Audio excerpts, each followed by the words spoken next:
அந்த இளைப்பாறுதலை தேடிதான் நாம் இன்று ஆண்டவருடைய இந்த சிலுவையின் அடியில் சூழ்ந்திருக்கிறோம். நம்முடைய வாழ்க்கையில் எத்தனையோ சுமைகள், எத்தனையோ பிரச்சனைகள், கண்ணீர். அவர் இல்லாமல் இந்த இளைப்பாறுதல் நமக்கு கிடைக்காது. இந்த இளைப்பாறுதல் இல்லாமல் நம்மில் மகிழ்ச்சி இருக்காது. இன்று அந்த இறைவனை பார்க்கும் பொழுது நாம் உளமாற கேட்போம், ஆண்டவரே, எனக்கு உம்முடைய இளைப்பாறுதல் தேவை. நம் ஒவ்வொருவருக்கும் தேவை. இல்லை என்று நம்மால் சொல்லவே முடியாது. நம் ஒவ்வொருவருக்கும் அந்த ஆறுதல், இளைப்பாறுதல் தேவை. அவருடைய சிலுவையின் அடியில் சூழ்ந்திருக்கும் நமக்கு அந்த இளைப்பாறுதல் கிடைக்கட்டும். நம்மோடு நம்முடைய நுகத்தை அவர் சுமக்கின்றார்.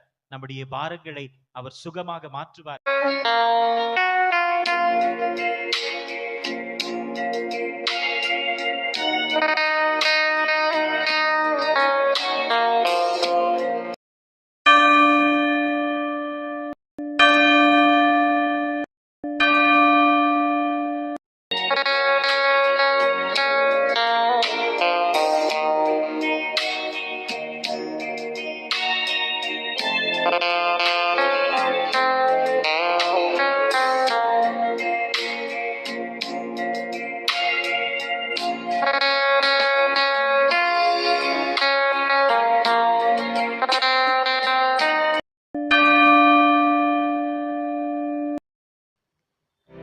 தந்தை, மகன், தூயாவியாரின் பெயராலே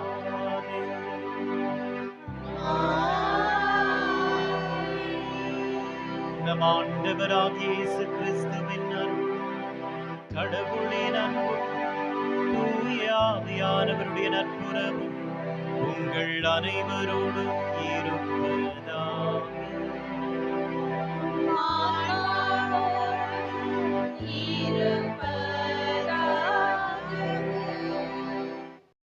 இயேசு கிறிஸ்துவில் என் அன்புக்குரிய சகோதர சகோதரிகளே, அன்பு பிள்ளைகளே, உங்கள் ஒவ்வொருவரையும் இன்று மகிழ்ச்சியோடு இந்த திருவலிக்கு வரவேற்கின்றேன்.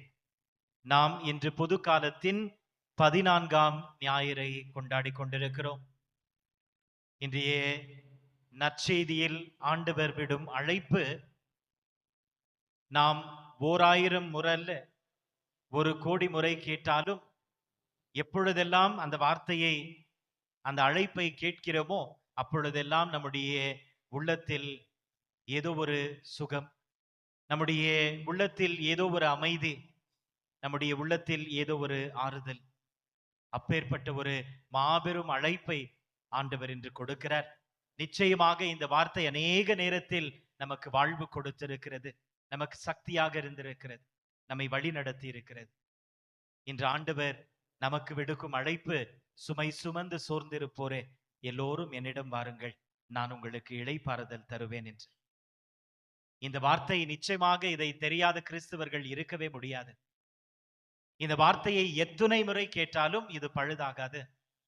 ஒவ்வொரு முறை கேட்கும் பொழுதும் நம்முடைய உள்ளத்தில் ஒரு ஆனந்தம் பிறக்கும், நம்முடைய உள்ளத்தில் ஒரு தைரியம் பிறக்கும். இறைவன் என்னோடு இருக்கிறார், நான் தனியாக இல்லை, துணையாக என் இறைவன் என்னோடு இருக்கிறார் என்ற ஒரு ஆற்றல் நம்மில் பிறக்கும். மீண்டுமாக அந்த அழைத்தலை இறைவன் இன்று நமக்கு கொடுக்கிறார். இந்த திருவலியில் வெறுமனே ஒரு ஆறுதலாக, நமக்கு ஒரு தேற்றுதலாக மட்டுமல்லாமல் அவரே உணவாக நம் உள்ளத்தில் வருகின்றார். இந்த பலியை நாம் உளமாற கொண்டாடிட தேவையான அருள் வரங்களுக்காக ஜெபிப்போம்.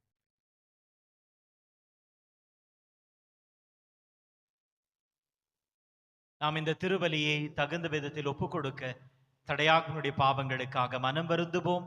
ஆண்டவரிடம் மன்னிப்பை கேட்போம். எல்லாம் வல்ல இறைவனிடமும் சகோதர சகோதரிகளே உங்களிடமும். முதல் வாசகம். இறைவாக்கினர் செக்கரியா நூலிலிருந்து வாசகம். அதிகாரம் 9, இறை வார்த்தைகள் 9 முதல் 10 முடிய. ஆண்டவர் கூறியது, மகளே சீயோன், மகிழ்ந்து களிக்கூறு, மகளே எருசலேம், ஆர்ப்பரி. இதோ உன் அரசர் உன்னிடம் வருகிறார். அவர் நீதியுள்ளவர், வெற்றி வேந்தர், எளிமை உள்ளவர், கழுதையின் மேல் கழுதை குட்டியாகிய மரியின் மேல் ஏறி வருகிறவர். அவர் எப்ராயிமில் தேர்ப்படை இல்லாமற் போக செய்வார்.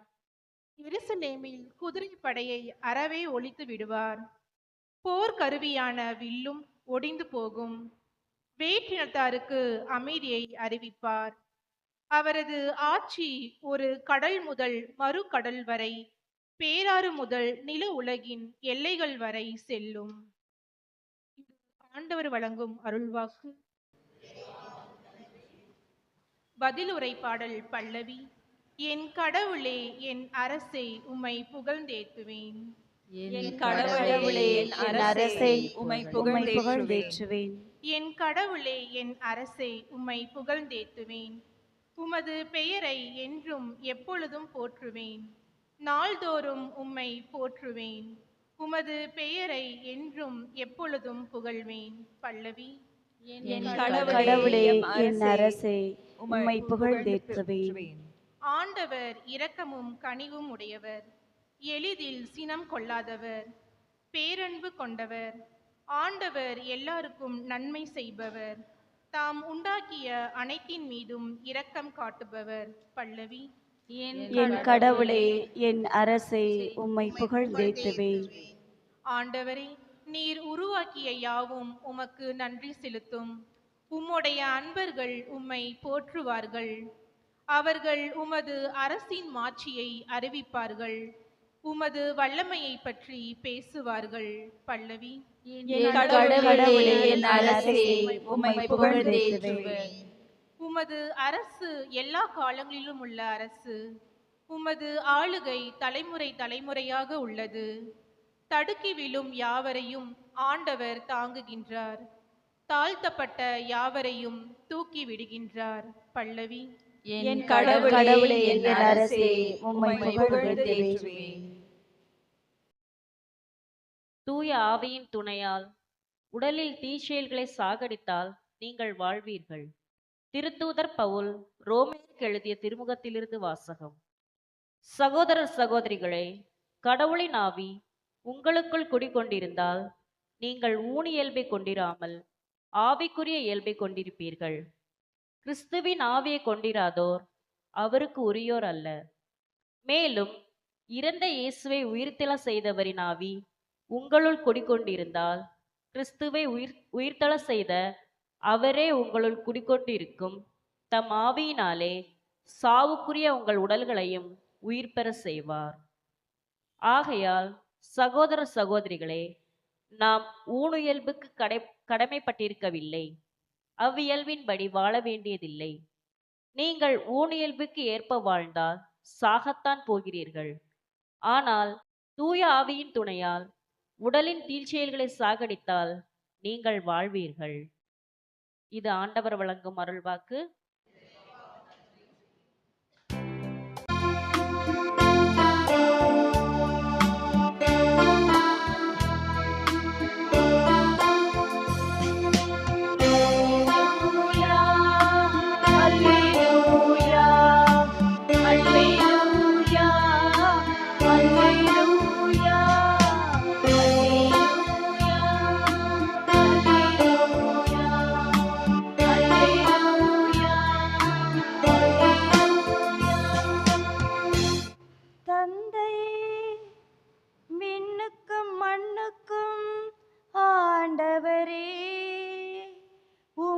போற்றுகிறேன்.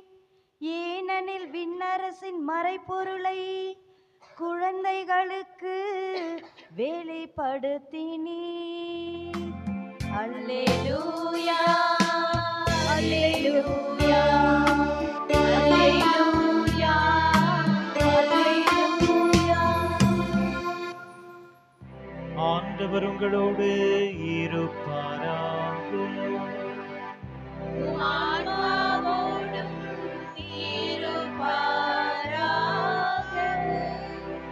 தூய மத்தேயு எழுதிய பரிசுத்த நற்செய்தியிலிருந்து வாசகம். ஆண்டவரே, மாட்சி உமக்கே.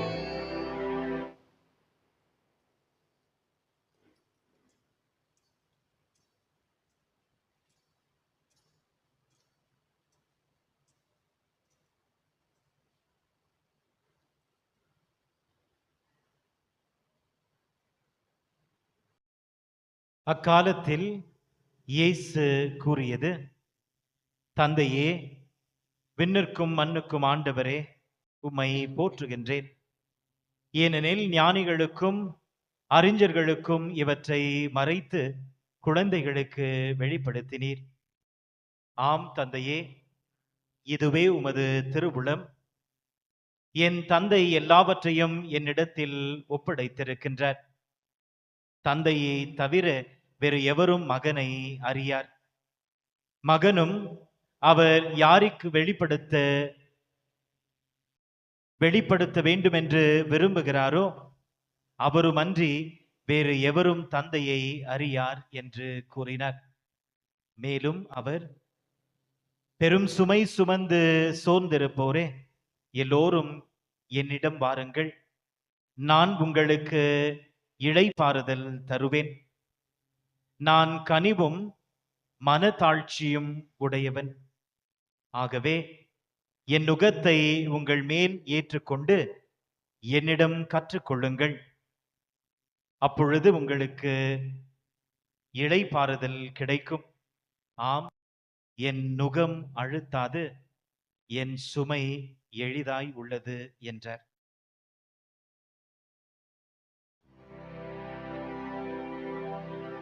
இது கிறிஸ்துவின் நற்செய்தி. கிறிஸ்துவே உமக்கு புகழ்.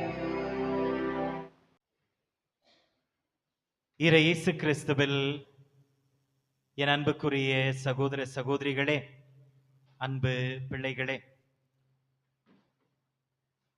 இன்றைய முதல் வாசகத்தில் இறைவாக்கினர் ஜக்காரியா ஆண்டவருடைய வருகையை பற்றி நமக்கு எடுத்துரைக்கிறார். நாம் மகிழ்ந்திருக்க நம்மை அழைக்கிறார். அவருடைய வருகை மகிழ்ச்சியான ஒரு தருணம். அவர் சொல்கிறார், மகளே சியோனே, மகிழ்ந்து களி கூறு. மகளே எருசலேமே, நீயும் மகிழ்ந்து களி கூறு. ஏனென்றால் உன் அரசன் வருகிறார். அவர் எப்பேற்பட்டவர் என்பதை அவர் விளக்குகிறார். அவர் வலிமை மிக்கவர், எளியவராக இருக்கிறார். எப்படி எளிமை வலிமையாக இருக்க முடியும்? How can humility be strength? இன்று அதைதான் ஆண்டவர் நம் முன் வைக்கிறார். எளிமை எப்படி வலிமையாக இருக்க முடியும்? தாழ்ச்சி எப்படி வலிமையாக இருக்க முடியும்? How can humility be strength? ஏனென்றால் உலகத்தை பார்க்கும் பொழுது சக்திக்குரியது எது? யார் கத்தி பேசுறாங்களோ அவங்க தான் சக்தி. சார், வீட்டுல கூட ஒரு சண்டை நடக்கும்போது யார் சத்தமா பேசுறாங்களோ அவங்க தான் கெளிக்குவாங்க. உலகத்திலும் அதுதான் நாம் பார்க்கிறோம். குரல் உசத்தி பேசுபவர்கள் சக்திசாலிகள், வலிமை மிக்கவர்கள்.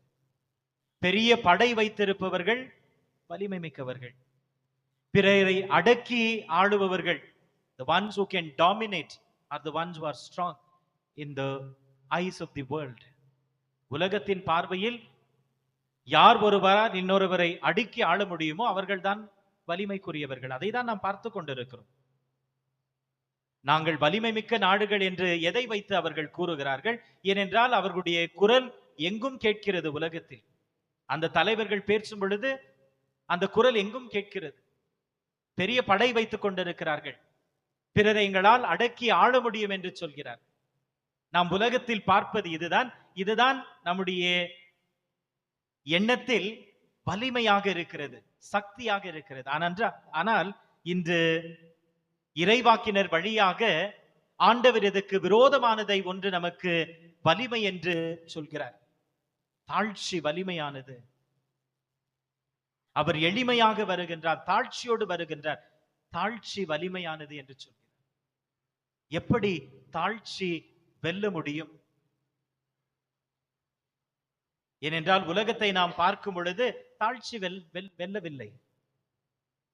யார் ஓங்கி நிற்கிறார்களோ, யார் அடக்கி ஆள்கிறார்களோ, யார் சத்தமாக பேசுகிறார்களோ அவர்கள்தான் ஜெயிக்கிறார்கள். நம்முடைய எண்ணமும் அப்படித்தான் இருக்கிறது. ஆனால் இன்று இறைவன் தரும் இந்த நற்செய்தியை நாம் எப்படி புரிந்து கொள்வது? இந்த ஒரு பின்னணியில் எளிமை, தாழ்ச்சி, வலிமை மிக்கது. இதனுடைய தொடக்கமே சிலுவைதான். ஆண்டவர் இயேசு கிறிஸ்து சிலுவையின் மேல் சாகும் பொழுது அது தோல்விதானே. பரிசேயர்களுடைய பார்வையில், சதிசேயருடைய பார்வையில், ரோமை பேரரசனுடைய பார்வையில், சட்ட வல்லுநர்களுடைய பார்வையில் அது ஒரு தோல்விதான். அவர் அன்று தோர்த்து விட்டார், இறந்து விட்டார். எப்படி அந்த தாழ்ச்சி வென்றது? எப்படி அந்த தாழ்ச்சி வென்றது? அன்று அவர்களுக்கு கிடைத்த அந்த சந்தோஷம் நிரந்தரமானது அல்ல, வெறும் அந்த நேரத்திற்கானது. இன்று ஆண்டவருடைய மரணத்தை, உயிர்த்தெழுதலை நாம் கடந்து 2000 ஆண்டுகளையும் தாண்டிவிட்டோம். இன்று அவருடைய தாழ்ச்சி நமக்கு கற்றுத்தருவது, அன்று ஆண்டவரை பார்த்து ஏளனம் செய்தவர்கள் எங்கே? பரிசேயர்கள் எங்கே? சதிசேயர்கள் எங்கே? ரோமை பேரரசு எங்கே? தெரியல. இவர்கள் அனைவரும் எங்கு போனார்கள் தெரியவில்லை. ஆனால் இன்றும் உலகத்தில் உயர்ந்து நிற்பது, வெற்றியின் சின்னமாக நிற்பது ஆண்டவருடைய சிலுவை, ஆண்டவர் மட்டும்தான். இன்றும் உலகம் ஒரு நபரை மிகுதியாக அன்பு செய்கிறது என்று சொன்னால் அது ஆண்டவர் இயேசு கிறிஸ்து மட்டும்தான். ஒருவரிடம் மீண்டும் மீண்டுமாக நாம் மயங்கி போகிறோம் என்று சொன்னால் அது ஆண்டவர் இயேசு கிறிஸ்து மட்டும்தான். இன்றும் கூட திருமுழுக்கு நடந்து கொண்டே இருக்கிறது. ஆண்டவரை ஏற்றுக்கொள்பவர்கள் அதிகரித்துக் கொண்டே இருக்கிறார்கள். இவர்கள் ஒருவேளை அதிகமாகி விடுவார்களோ என்று அரசாங்கங்கள் பயப்படுவது எதற்காக? ஏனென்றால் இந்த இறைவனை பார்த்து இன்றும் நாம் மயங்கிக் கொண்டேதான் இருக்கிறோம். ஆகையால் தான் நாம் இறை வார்த்தையில் வாசிக்கிறோம், ஆண்டவரே நீரோ என்னை மயக்கி விட்டீர், நானும் மயங்கி போனேன். இன்றும் நிலையாக நிற்பது, உறுதியாக நிற்பது ஆண்டவருடைய அந்த சிலுவையின் தாழ்ச்சி தான்.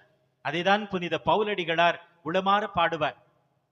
ஆண்டவர் தன்னையே தாழ்த்தினார், சாவை ஏற்கும் அளவிற்கு, அதுவும் சிலுவை சாவையே ஏற்கும் அளவிற்கு கீழ்ப்படிதலான அந்த கீழ்ப்படிதல், அந்த தாழ்ச்சி தான் இன்று உலகத்தின் வெற்றியாக நிற்கிறது. இன்று நாம் பிலாத்தை நினைத்து பார்க்கிறோம் என்று சொன்னால், அவன் பிலாத்து என்பதற்காக நினைத்து பார்ப்பதில்லை. அவன் ஆண்டவரோடு ஏதோ ஒரு வகையில் இணைந்திருக்கிறான். ஆகையால் தான் பிலாத்துவையும் நாம் நினைத்து பார்க்கிறோம். இல்லை, எல்லாம் மறந்து விட்டிருப்போம். இன்று உலகம் ரோமை பேரரசை மறந்து விட்டது. ஆனால் இன்றும் கூட கதிரவன் தோன்றி மறையும் வரை நாம் திருபலி வைக்கும் பொழுது அந்த ஜெபத்தை நாம் செபிப்போம். சூரியன் உதித்து மறையும் வரை ஒவ்வொரு நொடியும் ஒவ்வொரு நேரமும் ஆண்டவருடைய பெயரை உலகம் பாடிக்கொண்டே இருக்கிறது, அவரை போற்றிக் கொண்டே இருக்கிறது. அந்த தாழ்ச்சி தான் இன்று வெற்றியாக நம் முன் நிற்கிறது. இரண்டாவதாக தாவீது மற்றும் கோலியாத். நம்முடைய கண்களில் எது வலிமை மிக்கது, எது சக்தி வாய்ந்தது என்று சொன்னால் கோலியாத் தான். ஏனென்றால் அவன்தான் சக்தி வாய்ந்தவன், வலிமை மிக்கவன், அவன்தான் ஜெயிக்க வேண்டும், அதுதான் நியதி. ஆனால் தாவீது எதுவும் இல்லை, ஒரு இளைஞன், எந்த ஒரு அப்பேற்பட்ட ஒரு வல்லமையோ திறமையோ இல்லை. அந்த தாவீது கோலியாத்தை பார்த்து சொல்வது, நான் உன்னை எதிர்ப்பது என்னுடைய ஆண்டவருடைய பெயரால், அவர்கள் நம்பிக்கை வைத்து நான் உன்னை எதிர்க்கிறேன். அப்பேற்பட்ட ஒரு அந்த பெரிய மனிதன், மாவீரன் வீழ்ந்து விட்டான். இன்றும் தாவீதனுடைய வெற்றியை நாம் பேசிக் கொண்டிருக்கிறோம். பழைய ஏற்பாட்டின் யோசேப்பை பார்க்கும் பொழுது, அவருடைய வாழ்க்கையில் நிகழ்ந்ததை எல்லாம் பார்க்கும் பொழுது அவர் ஒரு தோல்விதான். தன்னுடைய சகோதரர்கள் அவரை வெறுத்தார்கள். எத்துணை அளவுக்கு என்று சொன்னால், இவன் இருக்கவே கூடாது, கொன்றுவிட வேண்டும் என்றும் சொல்லும் அளவிற்கு தன்னுடைய சகோதரர்கள் வெறுத்தார்கள். அவனை அடித்தார்கள், பாலும் கிணத்தில் போட்டு விட்டார்கள், அவனை விற்று விட்டார்கள். எல்லாம் தோல்விதான் நம்முடைய கண்ணில். ஆனால் அதற்கு பிறகு ஆண்டவர் மேல் அவர் வைத்திருந்த அந்த விசுவாசம் அவரை உயர்த்துகிறது. அந்த எகிப்து நாட்டின் ஆளுநராக அவர் உயருகின்றார். தன்னுடைய சகோதரரை மீண்டுமாக அவர் சந்திக்கிறார். தாழ்ச்சி அங்குதான் இருக்கிறது. மீண்டுமாக சந்திக்கும் பொழுது எப்படியாவது இவர்களை பழி வாங்கிவிட வேண்டும் என்பது அல்ல அவருடைய எண்ணம். அவருடைய எண்ணம் அவர்களை பார்க்கும் பொழுது அவரும் கதறி அழுகிறார். கண்ணீரினில் உண்டாவதே பாசம் என்னும் தோற்றம் என்று கண்ணதாசன் எழுதுவார். தன்னுடைய சகோதரரை பார்க்கும் பொழுது யோசேப்பு அழுகிறார். பழி தீர்க்க வேண்டும் என்று நினைக்கவில்லை. அதுதான் தாழ்ச்சி. இப்பொழுது அவர் பெரிய இடத்தில் இருக்கிறார், ஆளுநராக இருக்கிறார். நினைத்திருந்தால் என்ன வேண்டுமானாலும் செய்திருக்க முடியும். அநேக நேரத்தில் நாம் நினைத்துக் கொள்வோம், ஆண்டவருடைய உயிர் தெழுதல் அப்படிதான். ஆண்டவர் உயிர் தெழுந்து விட்டார், இப்பொழுது எல்லோரையும் பழி தீர்த்து விடுவார். உயிர் தெழுதல் பழி தீர்ப்பதற்காக அல்ல, தன்னை வெளிப்படுத்துவதற்காக. ஆண்டவர் யாரை பழி தீர்த்தார்? உயிர் தெழுந்த பிறகு சிலுவையின் மேல் யாரெல்லாம் அதற்கு காரணமாக இருந்தார்களோ எல்லோரும் மன்னித்து விட்டார். அங்கு பழி தீர்ப்பதே இல்லை. அவர் உயிர் தெழுந்த பின் தன்னையே வெளிப்படுத்துகின்றார். யோசேப்பு தன்னுடைய சகோதரரை கட்டி தழுவி அழுகின்றார். யோசேப்பினுடைய வெற்றியை பார்த்து தன்னுடைய சகோதரர்கள் வியக்கிறார்கள். அதுதான் இறைவன் தரும் அந்த தாழ்ச்சிக்கு, அந்த பொறுமைக்கு இறைவன் தரும் வெற்றி. அநேக நேரத்தில் இன்று நம்முடைய உள்ளங்கள், நம்முடைய இல்லங்கள், சில நேரத்தில் நம்முடைய திரு அவை ஒரு போர்க்களமாக மாறிக்கொண்டிருக்கிறது. யார் முதலில் ஜெயிப்பார்கள், யார் சத்தமாக பேசுகிறார்களோ, யார் அடக்கி ஆள முடியுமோ அவர்கள்தான் வெல்லுவார்கள். ஏதோ ஒரு போர்க்களம் நம்முடைய வேலை செய்யும் இடமாக இருக்கலாம். இவற்றை எல்லாம் நாம் நிதானமாக போர்க்களமாக மாற்றிக்கொண்டிருக்கிறோம். ஆனால் இன்று செக்கரியா இறைவாக்கினர் வழியாக ஆண்டவர் சொல்வது, எளிமை வெல்லும், பெரும் வெற்றியாக மாறும், தாழ்ச்சி வெல்லும், அதை உலகம் என்றும் நினைத்து பார்க்கும் என்று. இன்னும் அநேகரை நாம் சொல்லிக்கொண்டே இருக்கலாம்.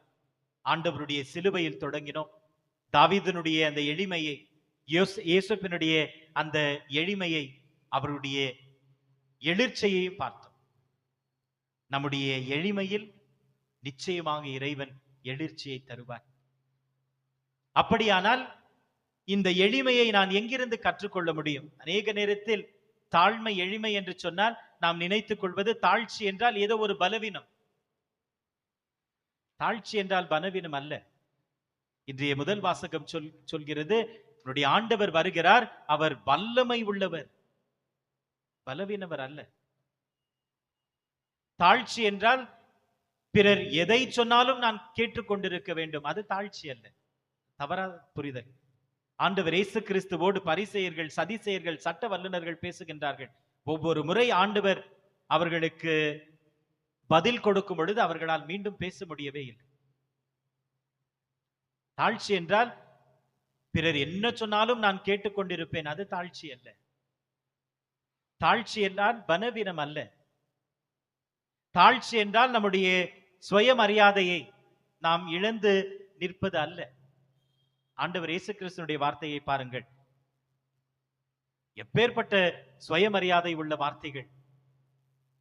ஆண்டவர் சொல்கிறார், ஒரு ஊருக்குள் நீங்கள் செல்லும் பொழுது யார் உங்களுடைய நற்செய்தியை ஏற்றுக்கொள்ளவில்லையோ அந்த ஊரை, அந்த நகரத்தை நீங்கள் விட்டு செல்லும் பொழுது உங்கள் காலில் ஒட்டி கொண்டிருக்கும் தூசியை கூட நீங்கள் தட்டிவிடுங்கள் அவர்களுக்கு விரோதமாக.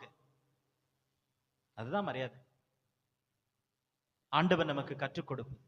அப்படியானால் எளிமை பலவீனம் அல்ல. எளிமை எதை சொன்னாலும் நான் கேட்டுக்கொண்டிருப்பேன் என்பது அல்ல. எளிமை என்னுடைய மரியாதையை நான் இணைந்து நிற்பது அல்ல என்றால் எளிமை என்ன? அதைதான் இன்றைய நற்செய்தியில் ஆண்டவர் சொல்கிறார், என்னிடமிருந்து கற்றுக்கொள்ளுங்கள், நான் மனத்தாழ்ச்சியும் எளிமையும் உள்ளவன் என்று சொல்கிறார். இந்த எளிமையின் உண்மையை அவரால் மட்டும்தான் நமக்கு சொல்லிக் கொடுக்க முடியும். ஆண்டவரிடம் மட்டும்தான் நாம் இந்த எளிமையின் தாழ்ச்சியை கற்றுக்கொள்ள முடியும், வேற எங்கும் அல்ல. அதைதான் என்று ஆண்டவர் சொல்கிறார், என்னிடம் கற்றுக்கொள்ளுங்கள். ஒவ்வொரு முறை நாம் ஆலயத்திற்கு வந்து திரும்பி செல்லும் பொழுது நிச்சயமாக நம்முடைய விண்ணப்பங்கள், நம்முடைய ஜெபங்கள் ஆண்டவரிடம் சொல்லி இருக்கிறோம், ஜெபித்து இருக்கிறோம், அழுது இருக்கிறோம், புலம்பி இருக்கிறோம், நன்றி சொல்லி இருக்கிறோம். எத்தனை முறை வீட்டிற்கு நாம் செல்லும் பொழுது இன்று இறைவனிடமிருந்து இதை நான் கற்றுக்கொண்டிருக்கிறேன், இயேசுவிடமிருந்து இதை நான் கற்றுக்கொண்டிருக்கிறேன். I have learned this from Jesus today. Because only when I learn from him, he becomes my master. I become his disciple.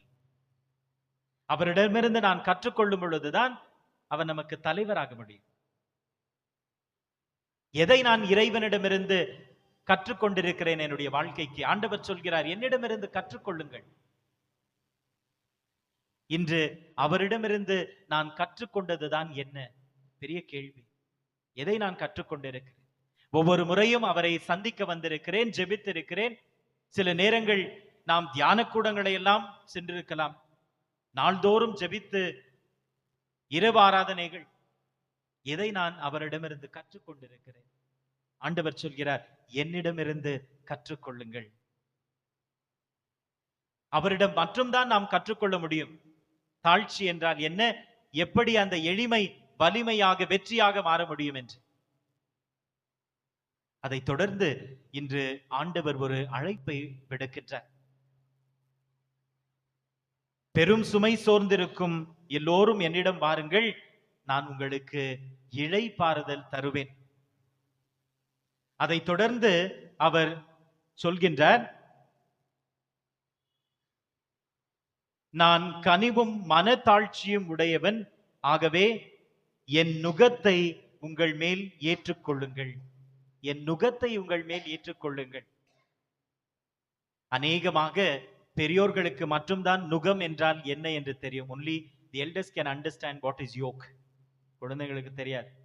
ஒரு டிராக்டரே பார்த்திருக்கிறாங்களோ இல்லையோ. நுகம் என்று சொன்னால், நுகத்தை இழுக்க வேண்டும் என்று சொன்னால் எத்தனை பேர் தேவை? 2 மாடு இல்லைன்னா 2 எருமை. அதுதான் நுகத்தை இழுக்க முடியும். அப்படி என்றால் ஆண்டவர் என்று சொல்கிறார், என்னுடைய நுகத்தை ஏற்றுக்கொள்ளுங்கள் என்று சொன்னால், ஒரு பக்கம் நான் இருக்கிறேன், இன்னொரு பக்கம் யார் இருக்கிறார்? ஆண்டவர் இருக்கிறார். தனிமையாக இல்லை. அதைதான் ஆண்டவர் சொல்கிறார், என்னுடைய நுகத்தை ஏற்றுக்கொள்ளு என்று சொன்னால், ஒரு பக்கம் நீ இருக்கிறாய், இன்னொரு பக்கம் நான் இருக்கிறேன். அவர் இருக்கும் பொழுது என்ன ஆகும் என்று மிகவும் அழகாக விளக்குகின்றார். என் நுகம் அழுத்தாது. ஏனென்றால் சுமையெல்லாம் அவர் மேல் இருக்கிறது. என்னுடைய நுகம் அழுத்தாது. அதை தொடர்ந்து சொல்கிறார், என் சுமை எளிதாய் இருக்கும். எப்படி சுமை சுகமாக இருக்க முடியும்? அவர் சொல்கிறார், என் நுகம் அழுத்தாது, என் சுமை எளிதாக இருக்கும். ஏனென்றால் அந்த நுகத்தின் பாரத்தை அவர் ஏற்றுக்கொள்கிறார். அவர் என்னோடு சுமக்கின்றார். நம்முடைய சுமைகள் சுகமாக மாறும். ஏனென்றால் அவர் அதை ஏற்றுக்கொண்டிருக்கிறார். இன்று ஒரு பெரிய நற்செய்தி ஆண்டவர் நமக்கு கொடுப்பது, அநேக நேரத்தில் நாம் தனியாக தவித்துக் கொண்டிருக்கிறோம், கஷ்டப்பட்டு கொண்டிருக்கிறோம் என்று நினைத்துக் கொள்கிறோம். இறைவன் நம்மோடு இருக்கின்றார். அதை உணர வேண்டும். உணராவிட்டால் நிச்சயமாக நம்முடைய பாரங்கள் பெரும் பாரங்களாக, சுமைகளை நாம் தாங்க முடியாதவர்களாகத்தான். இன்று ஆண்டவர் அழைப்பது, என்னுடைய நுகத்தை எடுத்துக்கொள், நீ தனியாக இல்லை, உன்னோடு நான் இருக்கின்றேன். நம்முடைய சுமைகளை அவருக்கு ஒப்புக் கொடுப்போம். நிச்சயமாக நம்முடைய தாழ்ச்சி, நம்முடைய எளிமை வெற்றியாக மாறும். அந்த தாழ்ச்சியை அவரிடமிருந்து நாம் கற்றுக்கொள்ள வேண்டும். அவர் நமக்கு இன்று சொல்வது, நான் இளைப்பாறுதல் தருவேன். நிச்சயமாக நாம் ஒவ்வொருவருக்கும் அந்த இளைப்பாறுதல் ஏதோ ஒரு விதத்தில் தேவைப்படுகிறது. அந்த இளைப்பாறுதலை தேடிதான் நாம் இன்று ஆண்டவருடைய இந்த சிலுவையின் அடியில் சூழ்ந்திருக்கிறோம். நம்முடைய வாழ்க்கையில் எத்தனையோ சுமைகள், எத்தனையோ பிரச்சனைகள், கண்ணீர். அவர் இல்லாமல் இந்த இளைப்பாறுதல் நமக்கு கிடைக்காது. இந்த இளைப்பாறுதல் இல்லாமல் நம்மில் மகிழ்ச்சி இருக்காது. இன்று அந்த இறைவனை பார்க்கும் பொழுது நாம் உளமாற கேட்போம், ஆண்டவரே, எனக்கு உம்முடைய இளைப்பாறுதல் தேவை. நம் ஒவ்வொருவருக்கும் தேவை. இல்லை என்று நம்மால் சொல்லவே முடியாது. நம் ஒவ்வொருவருக்கும் அந்த ஆறுதல், அந்த இளைப்பாறுதல் தேவை. அவருடைய சிலுவையின் அடியில் சூழ்ந்திருக்கும் நமக்கு அந்த இளைப்பாறுதல் கிடைக்கட்டும். நம்மோடு நம்முடைய நுகத்தை அவர் சுமக்கின்றார், நம்முடைய பாரங்களை அவர் சுகமாக மாற்றுவார் என்ற விசுவாசத்தோடு இந்த வரிகளை நம்முடைய ஜெபங்களாக மாற்றுவோம். இந்த பாடலை நாம் நம்முடைய ஜெபங்களாக ஆண்டவருக்கு ஏறெடுப்போம். இளைப்பாறுதல் தரும் தேவா, களைந்தோனை தேற்றிடுமே. இளைப்பாறுதல் தரும் தேவா, களைந்தோனை தேற்றிடுமே. சிலுவை நீடல் எந்தன் தஞ்சம், சுகமாய் அங்கு தங்கிடுவே. சிலுவை நீடல் எந்தன் தஞ்சம், சுகமாய் அங்கு தங்கிடுவே. அனைவரும் சேர்ந்து திருப்பாதம் நம்பி வந்தே, கிருபை நிறை இயேசுவே, தமதன்பை கண்டடைந்தே, தேவ சமூகத்திலே.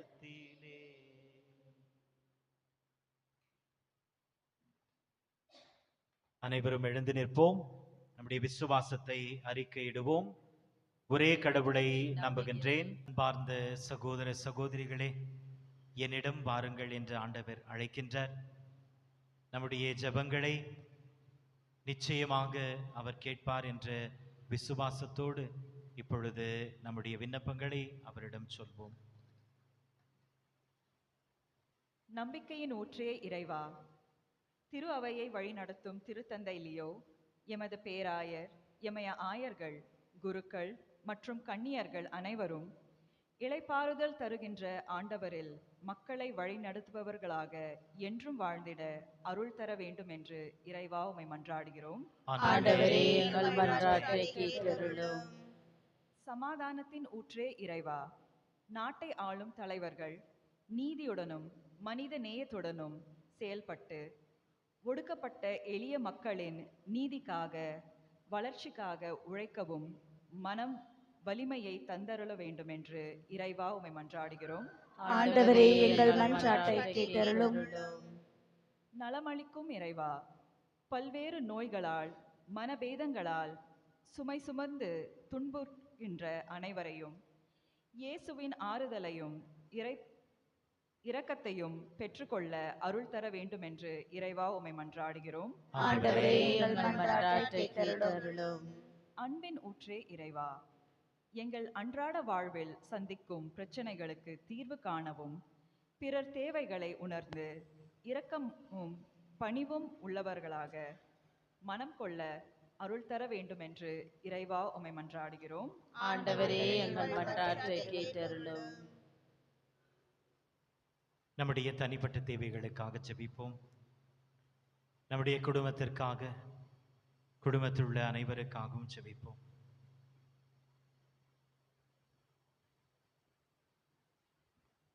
நோயுற்றோருக்காக ஜெபிப்போம்.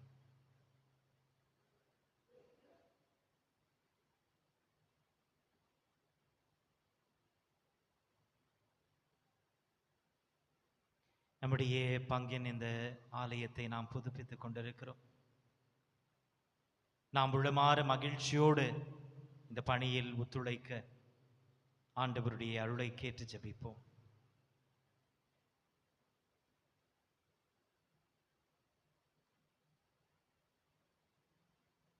அநேகர் நம்மிடம் நம்முடைய ஜெபங்களுக்காக கேட்டுக்கொண்டிருக்கிறார்கள். அவர்களுக்காக ஜெபிப்போம்.